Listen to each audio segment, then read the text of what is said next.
opportunities, internships. Anybody get $1 million to start a business? Venture capital? Maybe towards the end of the semester, we'll talk about potential ways to get funding for, if you really are trying to start your business and being serious about it. I operate a venture capital firm, so usually I work with startups, but I know a lot of other venture capitalists that could potentially help you out if you have a solid business plan, hopefully by the end of this semester. So we can talk about that later in the semester. We got a few more objectives to be presented. Who was left out? We got 1, 2, somebody's missing. Oh, 3, 4. Okay, we will, maybe we will start off with those objectives. So we'll start off with those objectives and we'll move into constraint management. We'll look at some factors that can create bottlenecks, and we'll maybe discuss potential bottlenecks that we could have with our organizations. But one thing I wanted to ask with our projects is that I know that we are sort of theoretically putting them together in some way, but I would like for each one of you to reach out to an organization that's doing something very similar to what you're doing, right? And see what kind of information you can extract so you can have good competitive information, right? So if you could get maybe, talk to whoever you can speak with there, a manager, a leader, the owner, maybe some bakery, right? A barbershop, and they could discuss some of their operations, if they can help you get maybe income statements, anything that you can extract. They don't expect you to get everything from an individual. But I want you to have good competitor information to someone who is doing something really close to what you're doing, right? So we can sort of reference and compare to what's actually out there in the market versus our hypothetical organizations that we're going to produce. Do we think it's possible? Is that feasible? Anybody would have an issue getting that information? It shouldn't be that hard. I think you go on Etsy or something like that, right? Maybe go on Etsy or something. If you have issues, let me know. Maybe I could direct you in the right area. All right, so before we begin constraint management, continue with that, let's get some more objectives up here. We'll start from the left-hand side. Would you like to come up and talk about your objectives? And if you need to use the projector, by all means. Yeah, so for my business, it's actually just a church. So since I want to be a pastor, there's a lot of business roles that also happen at the church. So you're the only not-for-profit organization right in the class, okay. Our biggest project objective is to update our current facilities to eliminate any future catastrophes. And our hope is to do this within the next 10 years. This will achieve a lasting foundation for our church to provide services and share the word. We estimate the cost to be around $2 million. Our facilities are aging, and so we'll have to update those. So your plan is to purchase a pre-existing structure or build something, develop something from the ground up in terms of the church? I guess I'm taking it from the view that I'm starting with a pre-existing structure that we already own. So okay, so that pre-existing structure you already own, not-for-profit. Could you tell the class what's the difference between not-for-profit and for-profit? Yeah, so I think we'd be a 501c3 is our tax code, and so doing that, when we, so I guess you could say our product, is like worship services, or any like community events that we hold. And so obviously we're doing all that for free, so, we're not looking to make a profit off of it. But we do, collect donations, from members. And so, any money that we, receive from that, is tax exempt, and really just goes right back into, providing the building, that we use, and, the energy, and paying any of our, employees, such as the pastor or the secretary, and. Just to stop you for a second, so you understand what's the difference between for-profit and not-for-profit? Who could tell me the major difference? What's the primary difference financially? Yes? One's tax exempt.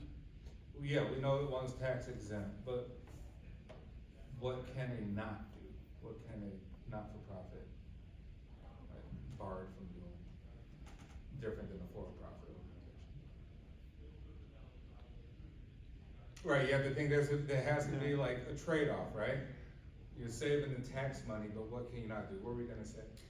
They basically can't make a profit, it needs to go somewhere. They can't hold on to that money. They can make a profit. They can make billions of dollars. The Bill and Melinda Gates Foundation makes billions. You can't sell shares or divide the company by shares to be sold. You can't own any shares in a not-for-profit. You can't create shares. Now, with all your for-profit organizations, even barbershop, you say, you know what, hey, I start barbershop, it's worth $50,000, right? But you say, you know what, I'm gonna sell shares. But what do you mean? I'm gonna make shares out of thin air, just like you would with Apple, Amazon, whoever. You say, I'm gonna make 1 million shares from my barbershop on the corner. And I'm gonna sell these shares to raise capital so I can expand my barbershop business, or to start a new barbershop, to buy another barbershop. So I could price these shares at whatever I want to. You'd be like, hey, one share costs $1,000. Who says so? Me. It's a private company, but you can create private shares. It's not listed on an index like a stock exchange, right? It's public shares, right? So you can create your own private shares. It'd be a lemonade stand. You could sell a share, $100 per share, and have a million lemonade stands, so you raise enough capital. But with not-for-profit business, you're saying, you know, in essence, you limit the growth potential of raising capital through dividing the property, selling it off, like you say, I wanna be bought off, right? You can't do that, right? But you say, well, the great thing is, you're saving taxes, right? So you're not being taxed on a ton of stuff. My foundation is not for profit, so I'm not taxed on things I purchase, real estate, any of the stuff. But at the same time, you're like, well, how do you make money, right? You say you have to either raise donations, campaigns, or things like that, running programs, or you still can sell, right? It doesn't limit to you selling things. You can sell items in the church, right? Yeah. Crosses, Bibles, pamphlets, all sorts of things, but you can never sell off part of that business to an owner. You can never divide it into 1 million shares. So there's trade-offs. So there's something to think about too in the future, because a lot of people think, hey, not-for-profits don't make business. They actually can make a ton, you know, if done right. Because if you're like, hey, it's a really big burden to have to pay $1 million in taxes on the real estate, right? If I'm a for-profit business, you're like, that hurts my bottom line. So depending on what you're trying to operate and do, it could be highly beneficial, because you still can sell a ton of stuff, right, without the taxes, right? So churches, most churches, if not all, but close to most, are not-for-profit organizations. Concordia University, when you go look for universities, you say, am I going to a not-for-profit institution or a for-profit school? University of Phoenix, versus Concordia University, right?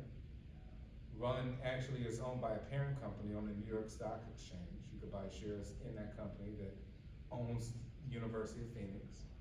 But Concordia University does not have that capability. But they say, wonderful, we wanna have this because we don't have to pay, what would this cost in taxes a year in River Forest, Illinois, on this gigantic structure, right? Like, this makes more sense. So think about that. Teach a Dominican, not-for-profit institution, right? Lots of not-for-profit institutions, churches, all sorts of things. So it can go both ways, highly beneficial, but one, you could create shares, and don't forget about that. With your organizations, you're thinking like, how do I actually raise money? Go into the bank, right? You're like, okay, I have bad credits, the bank's not an option. You borrow some money from people you know, or you can create shares and try to sell those shares to very wealthy people who says, hey, I have a ton of investments, but I want different investments. I want to invest in startup companies who I believe in. Here's the money. The same happened with Facebook, right? Same happened with Facebook. Initial shares of some of those people who no longer exist as owners, they wanted their cut from their shares at the beginning. They offered a lot of money, right? So when it blew up, they made billions of dollars. So something just to consider on how to raise money, but maybe we could talk about that later, a little bit later in the semester. But I'm sorry to cut you off, I just kind of want to make that distinguish between not-for-profit, for-profit. Yeah, so then some of our like deliverable items are, obviously like updating, our like HVAC, air conditioning, machine, and, also, increasing our like fire safety and security, around the building. And then our biggest one is gonna be reforming our budget. A lot of churches have, some like unnecessary, expenses. And so focusing on the necessary things, would help. Excellent. All right, so for a church, what is the primary product being sold in your perspective? What is your number one product that you need to sell in order to be a successful church? Yeah, it'd probably be like worship services. Worship services, so congregation, you need Yeah, human members, Yeah. right? Who want to have the desire to contribute to the mission Yeah. of the church, right? And so your main focus on is how do you still keep people engaged? It's not as easy as it sounds, regardless of if you are part of the denomination, right? Because yeah, so it's not really, like, I'm not focused on, you know, what we're saying, but Yeah. more of like the building itself and. yeah, so you say, for you, your main concern is to have a good, efficiently operated structure. Right, yeah. Creates the demand to have a larger congregation, a more engaged congregation. Yeah, and, yeah, also like having that structure, means that there'll be, I guess, opportunities for like continued use that, like right now, so I'm basing this off of my home church, Which is located where? in Iowa City, Iowa. Okay. And, like our pastor came in and he found that, a lot of our, like, facilities were running down, and, you know, was worried about, like, the church, it had asbestos in it, and, you can't run that for like 10 more years otherwise, you know. And so, yeah, having that, I guess, preventative, maintenance. Now, is the current church successful in keeping its members and keeping donations to keep the facilities operated well? Yeah, I would say so. Okay. So yeah, part of the, I guess, one of the milestones is to have a lot of, like member engagement, and, he held a lot of, I guess, like voters meetings, about why this should be done, and here's what we can do, what needs to happen. And get everyone on board with, Gotcha. um, With the objectives. yeah, Alright, excellent. I think, okay, so, the facilities is the main concern, right? The constraints are, is it financial? Like, is enough to bring things back up to, you know, a standard before you say 10 years pass or something? Yeah. So- yeah, sort of what we talked about earlier, yeah, being a nonprofit, we do have sort of a limitation of our ability to raise capital. Yeah. I do know there are like church, organizational funds, Mhm. like we worked with an outside agency that helped us. Alright, good. So yeah, I say, hey, focus on fundraising of some sort, maybe since you're very familiar with the operations of like, what programs do you think the congregation would demand? Yeah. Use, right, related to the facilities, increasing the facilities and making it better? Grants, government things, it's, you know, maybe focus on other alternative means to raising capital, but there's a ton of grants for churches. They, did a lot of, revision for legislation to offer churches a lot more funding in the last like 10 years. But no, excellent. Alright, thank you. Alright, next up, who we got, our jury? Latin influence jury, correct? Yeah. I didn't really look into the financials. Maybe you could bring, an example of some jury that you're gonna be making to the class. The overall goal is to celebrate the Latin heritage and introduce unique pieces to the current jewelry landscape. I'd start by creating a website. Starting online would be more cheaper for me. And really obtaining my selling permits, because you can do that. So you need selling permits for online retailing, okay. So the permit will come from like the state of Illinois, okay. As of right now, it says they're free, but I'm not sure. Depends if I wanna be an LLC. Yes. Looking for a reliable and ethical supplier or an artisan to create unique pieces and using sustainable and eco-friendly packaging. So your supplier going to be creating most of the jewelry and you just assemble it? Are they just making like little bits and pieces and you're like the final, you do the final assemblage, kind of like, what's the jewelry store I'm thinking of? Pandora? Okay, so it's almost like a Pandora kind of business. You take all these different various parts, you put it together and make something unique to sell. Okay. So the idea would be to have a release of a new collection every 2 months that has a story or meaning behind it to make it authentic. Also working with the marketing team that can help me utilize social media to reach more customers, because that's gonna be really important, getting my name out there. Collaborating and partnering with other Latin-inspired jewelry businesses. And designing like pieces that could, according to holidays or celebrations in the heritage. Oh, yeah. So maybe like holidays, Cinco de Mayo. Cinco de Mayo, okay. Alright, And alright, that's- excellent, alright, thank you.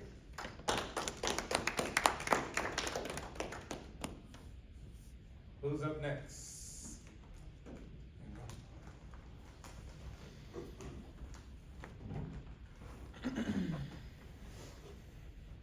Alright, so my business is creating my own gym and fitness center.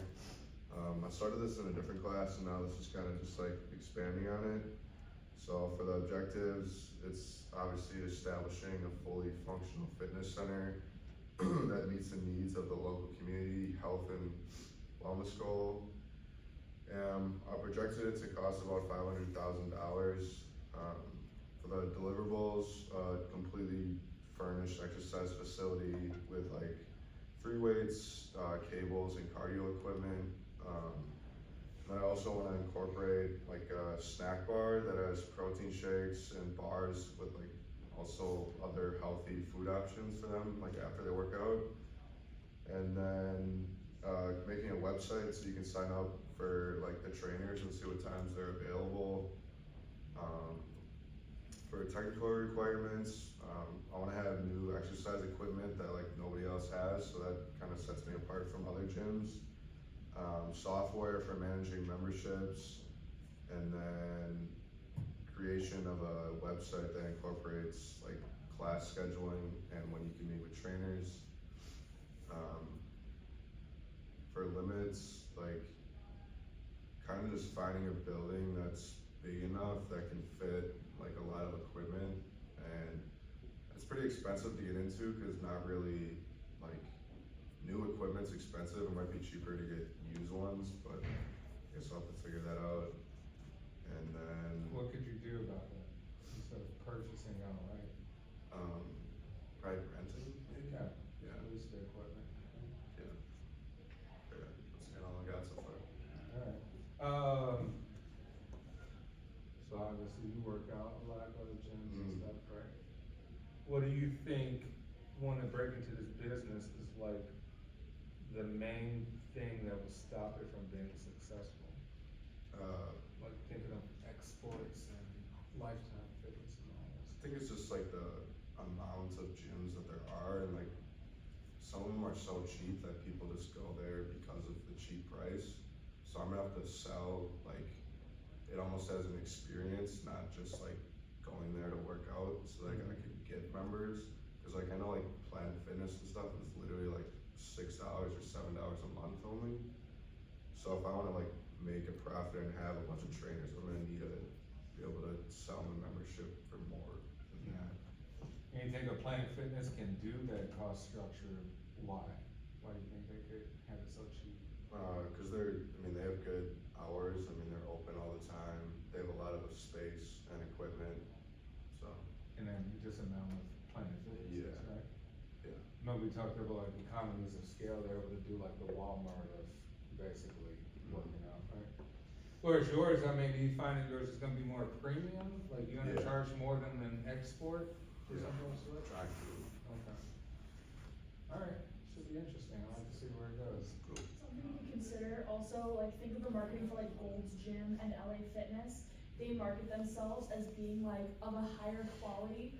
Planet Fitness, their goal is everybody is welcome, but Gold's Gym and LA Fitness and a lot of the higher end gyms, they market themselves as, we are not for the normal person. So they can justify charging you more because that makes you feel more exclusive. Cool. Yeah, so think about other things too, you're like, well, geographical location is gonna be extremely important for you, so I would maybe think of area, Yeah. right? So in your plan, think of like, where exactly you thinking? Talking downtown Chicago, downtown Park? Yeah, I think a suburb would be better. Yeah, so figure out what suburb, that would be, how much space you actually may need, and then break down maybe the membership pricing into what kind of categories you kind of come up with. Alright, cool.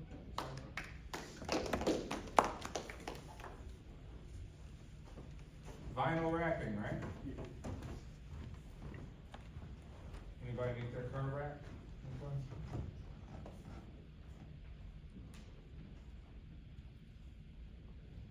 So my vinyl wrapping shop will aim to provide the best level of professionalism in terms of providing the best vinyl wrapping services to all vehicles. And all vehicles will be treated with the same amount of care and respect when being worked on. So a couple of like objectives I have is, the aim of the business is to provide various options of vinyl wrapping, ranging from affordable pricing to higher end luxury options. So finding like proper suppliers of vinyl rolls will ensure affordability to our customers. And in terms of like the higher end colors or finishes, colors will be placed upon like request.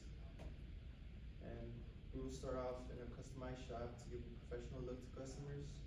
And the shop will be able to fit around maybe 3 cars in order to have enough space, but not like overpay bills with like space. And as the business grows and schedules start getting booked, that's when like opening new locations will come into place, to have that extra space. And finally, having a proper social media marketing as a strategy to pull in customers, showing our work and following trends to gain customer attention. What have you seen in terms of trends, like that competitors been doing with vinyl wrapping? There was this one trend where like a lot of like vinyl wrapping TikTokers would do where they put like the wrap over the car and it's just like a transition, so they like slap it on, and like it was getting a lot of likes, a lot of views on different videos. So that was like just one trend. But So just throw an entire vinyl wrapping on and then start carving it out, like? no, so it was like they would do like a panel. They would open up like the part of the panel, the vinyl wrap, and then they would act like they would slap it on, and it would transition to like it already. Oh, okay, it's like as a marketing gig. But in terms of like, hey, my main goal is to provide quality installation of vinyl wrapping to the most people, or I don't need that many people because I'm expensive. Like, what's your sort of niche? Like, you trying to service as many cars as possible in the shortest amount of time? Or you trying to have, since you're talking quality and professionalism, like the highest pedigree of installation, but at a premium price? Yeah, I think it's more of at a premium price. Like I want to pay for, well, I want people to pay for like the care that I take to the cars. Cause I mean, a lot of the TikTokers I've seen that work on like lower end cars, they usually tend to, you know, speed up the process, try to get it done as fast as possible. With me, I prefer like taking my time on each car. Although like the higher end cars are more of a liability, like you still want to like, respect everybody's car regardless of the price. Okay. Alright, so the professionalism and quality is really your niche. Alright, a few things to consider, how big the size is gonna be for this, facility that you need. You know, remember we talked about, are you keeping things on hand in terms of customized requests or something like that? But then I also want you to get information from someone else who's doing the vinyl wrapping, so you can see, are they profitable, right? So try to get as much information you can about that, and if they're not profitable, what are they doing wrong? Could you do something different, right? Okay, alright, good job.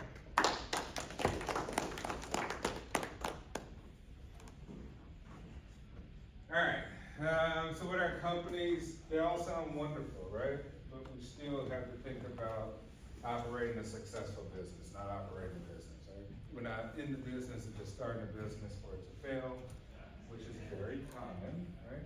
Usually most companies don't make any profit in the first 3 years, right? You're paying off debt, you're trying to figure things out, how things operate, how much things cost. But if done effectively, you could be ahead of the game, right? Because we're saying we're trying to understand process and design. So we'll look at more of that with the theory of constraints, which this chapter is all about. Right, so most of this chapter deals with bottlenecks, and we see bottlenecks in service processes, but we'll look at manufacturing processes as well too. And we'll talk about what constraint management is all about. So we say a constraint is any factor that limits the performance of a system and restricts its output. Remember we say that we described it as throughput, we're talking about individual units being pushed out. If we're talking to church, we're saying, hey, how quickly is the turnover rate for donations for each congregation member? Talking barbershops, how quickly can we get one haircut out, right? But not even time. Time may not be a factor. It could be other things. Hey, my haircuts cost too much.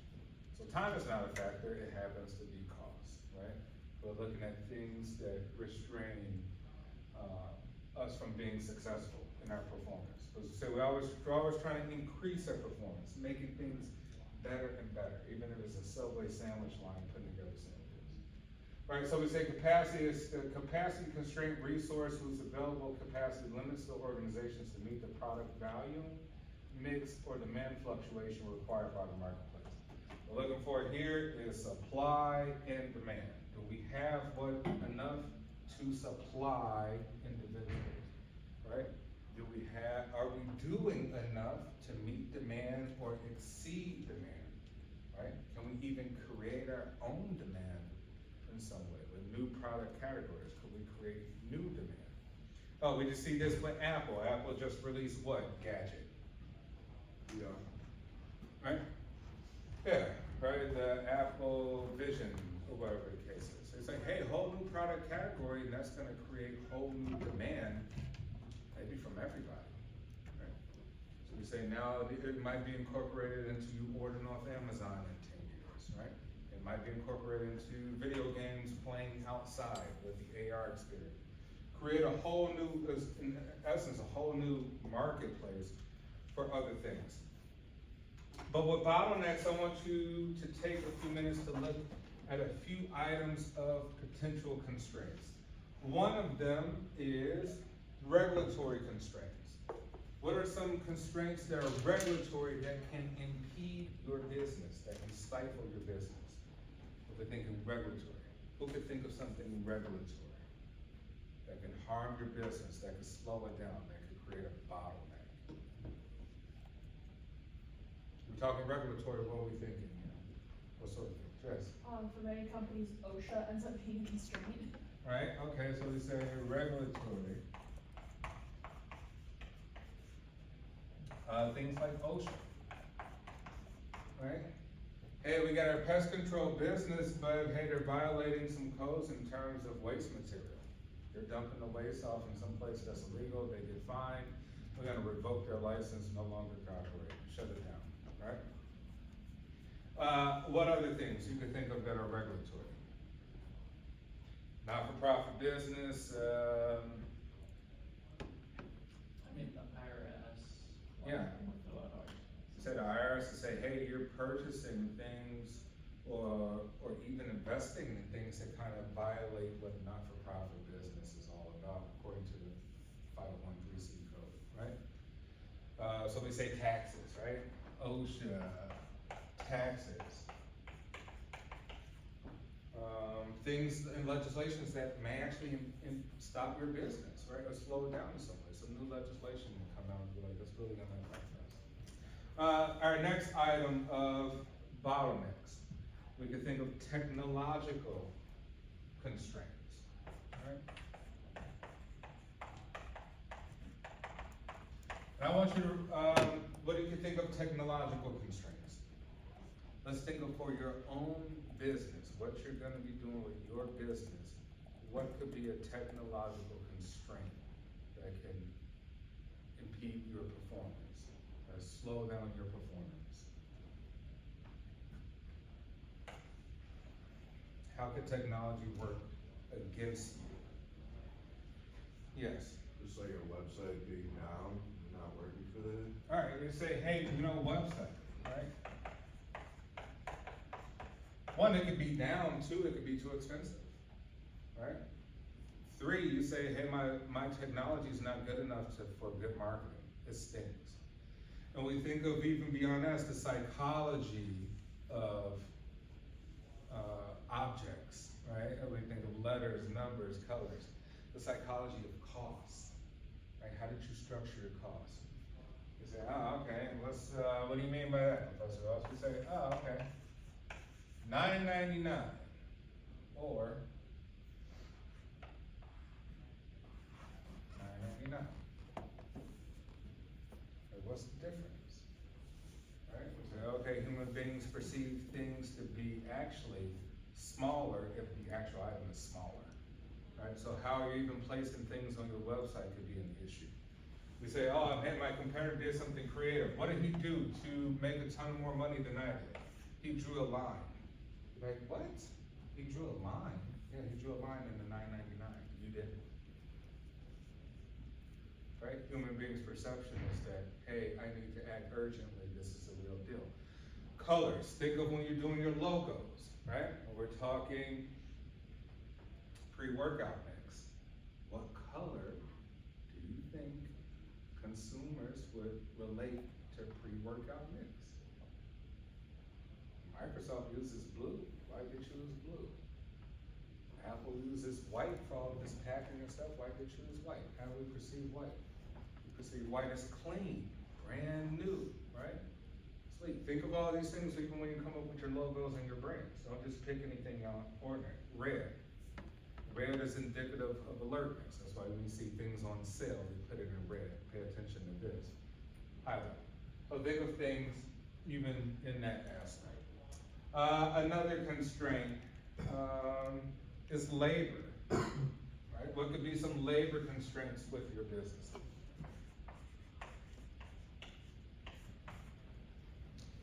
What did you think of? What could be some issues? Even just labor laws and different regulations that are present. Yeah, okay, labor laws, right, we can think of that, but not even that serious. What could just be honestly within a regular organization, like a labor issue? Your employees, what could be an issue?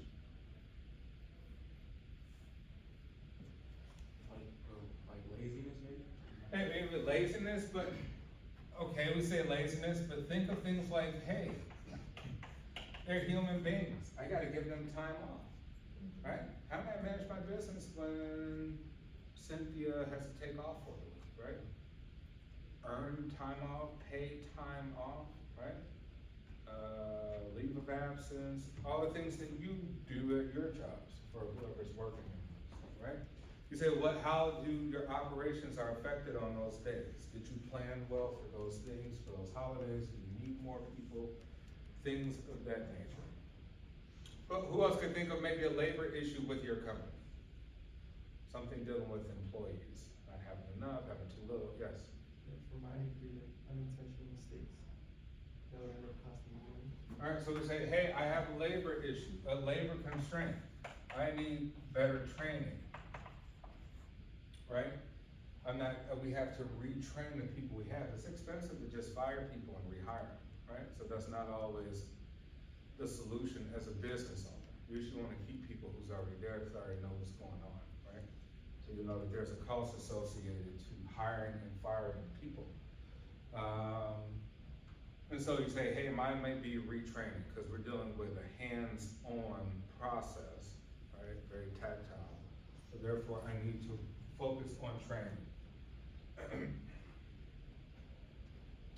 All right, we can think of another bottleneck here, right? One is financial bottleneck. What could be a financial bottleneck for your organization?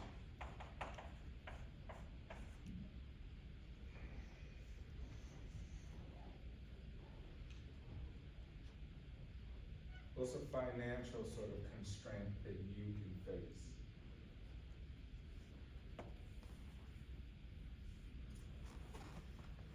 Even just getting the base product can be super expensive for all companies. All right, you say, just the expense of the main item, right? Expense. Expense for what? You're like, hey, how much am I gonna pay this employee? Like, yeah, I'm gonna hire X amount of people, but if you show me what it's gonna cost for vinyl wrapping, you say I got 5 guys and they get paid $20 an hour, and it takes 2 hours to do that job, I'm gonna say the math doesn't add up, right? You say, if you say for the barber shop, you say, hey, here's our monthly expense, it's just me in here cutting hair, you say the financials don't add up, right? It just doesn't make sense. So what are you gonna do about it? What are you gonna decrease? Are you gonna decrease your operations in some way? What other expenses can you get rid of, that you could look at? What about for the bakery? What could you think of? An expense issue? Utilities is gonna be a big one, because especially if you do the 24-hour baking thing, people being there all the time and running ovens gets very expensive very quickly, especially if it's maybe natural gas. Yeah, you think of, hey, we need to bake and use utilities to create the product, we're running it 24 hours a day, that's probably super expensive. What could we do to mitigate that cost, right? That's a huge cost. Are we sacrificing on the space of the business, going smaller? What are we doing? Are we keeping less employees? What if they have to do something, so I want you to focus on that as well too. All right, then we got physical constraints, actual physical things, external physical things that can hurt our performance. What are some external physical things you can think of that can hurt your performance for your business?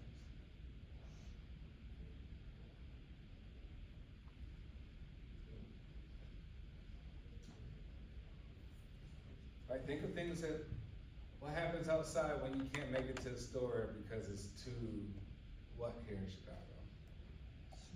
Too much snow, right? So we say, hey, climate is an issue, right? Climate could be an issue, right? The weather could be an issue. What are you gonna do? What are you gonna do based on different seasons here in Chicago, right? How's my business affected when it's a blizzard outside? How's it affected when it's the wintertime versus the summertime or springtime? What else do you think of physical? Maybe also just the space of the building that they're in. Yeah, you say, hey, the physical space is a limitation. We don't have enough space to get 3 cars in here, right? 3 cars would be wonderful because it would make sense for what we're trying to charge and actually have a profit at the end of the day. The other part is location, right? Probably one of the biggest things is location. I used to, when I was in college, I worked for the Blackstone Group, and part of my job was to find physical locations for Starbucks, right?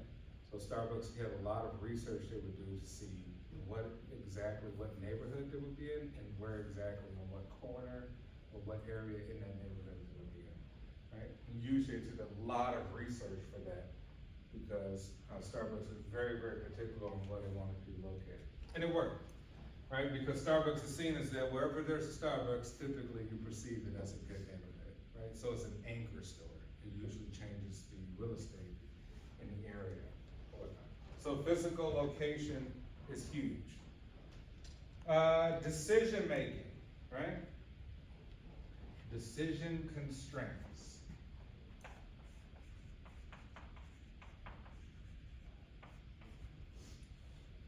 Indecisiveness, right? We're talking about I'm not sure, I'm uncertain, or making a bad decision altogether can create a ton of loss of money and impede the performance of your business. What are some decisions, sort of issues you may have for your business? What can you think of? What are you indecisive about with your business? Yes. You could have like, too many middlemen or like too long of a staircase to climb for decisions. Yeah. Like if you had, like this person talks to this person talks to like that person, it would lead to like customers not wanting to wait like the week it takes to get the answer they need. Yeah, you can say your subordination structures could be bad. You got 5 people you have to go through before somebody tells you what to do, right? You say really it probably makes more sense to have very competent people who can make decisions right there on the spot, right? A lot of wasted decision. Because if not, the time passed, the customer's like, I'm moving on to something else. You lost money. What are you indecisive about with your companies right now? Who could tell me some indecisiveness? Yes. What items to carry specifically on a regular basis versus what would be a specialty item? All right, specialty items versus base items could be a decision thing, and it could go wrong, right? Depending on what you'll learn from experience. What else? Yes. I said for me, like, equipment, some, like, tools and stuff may be better than others, or like, they have other reviews. Some Yeah. reviews are better than others. Yeah, I mean, your business really deals with skill, right? But you probably can find a lot of people who are skilled, but it really deals with who got the best tools to get those skills implemented in the best way, right? Or the quickest way. So yours is picking tools, and there's a ton of, razors, shavers, clippers to choose from. Okay. You were gonna say in the back. I was gonna say location, kind of like, what you talked about, like the high rises, like either doing the city or doing the suburbs. Yeah, you think of like, hey, my major decision is, do I wanna drive around to all these houses and go location, Or do I wanna be in a fixed structure where all I have to do is worry about going up and down an elevator, right? That might be a thing, right? So that can make or break how successful the business is, right? You say, hey, I can get either contract, or maybe that's difficult to get those type of contracts, therefore I may need to go to a suburb, depending on what suburb it is, right? Who needs that demand? Alright. So now we understand what bottlenecks could be. It could be anything that could happen at any point in time. Let's just not to say, long term, right? We're saying short term, when we're thinking of people calling off work. Bottleneck, right? They called off work. Who's gonna do the job today? Who do we have on call? How do we manage that system to get somebody to do it? Suppliers. We're like, hey, they went out of business. They're no longer giving that type of jewelry anymore, right? Did I have a backup plan? Was I not getting everything from one supplier? Was I kind of spreading it out to mitigate my risk, right?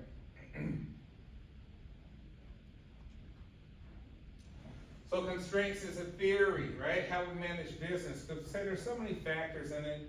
Yeah, we try to get it down to a science in some way to make it as scientific as possible, depending on what business you have. It's purely theoretical, right? You have to apply it for your specific thing that you're operating with in your business. Right? So that's what we call it, theoretical. But it's a systematic management approach that focuses on actively managing those constraints that impede a firm's progress towards its goal. So we're saying teeter-totter, right? Increasing something if one thing drops, right? Decreasing something if there's too much of something happening over here. So we want to learn on how to restrain those constraints. And so we say, all right, here's our operational measures. I think we may have went through this a little bit, but we're looking at, hey, inventory is big, throughput, right? So we're looking at the rate in which we do haircuts, the rates in which we groom dogs, right? How quickly could we do it? We got a bunch of dogs sitting there barking, and we don't have enough people to cut their hair at a fast enough pace to get them out to what we promised to people. It'll be done by 6 o'clock. When they got off work, somebody called off. And now we just lost a whole line of business from that, right? Operating expense. Like we're going in glossy-eyed thinking like, hey, we need all of this stuff to do something simple. Maybe we say not. Maybe we say we just want to have the bare minimum to get the stuff out to begin with, because that might be low risk. And utilization, right? Degree to which you put in a space of work versus currently being used. Right? You have all this space, extra space, and it's not being used. So you're paying rent, or you purchase a large building, and most of the space is kind of pointless. Let's say it's the gym. You have this huge facility of gym, and not enough equipment. So a lot of bare area that could be used for other things. Opportunities for you to sell something else in those spaces, or put more interesting workout things right there, right? How we're utilizing the space is also big. What's our time? What time is it?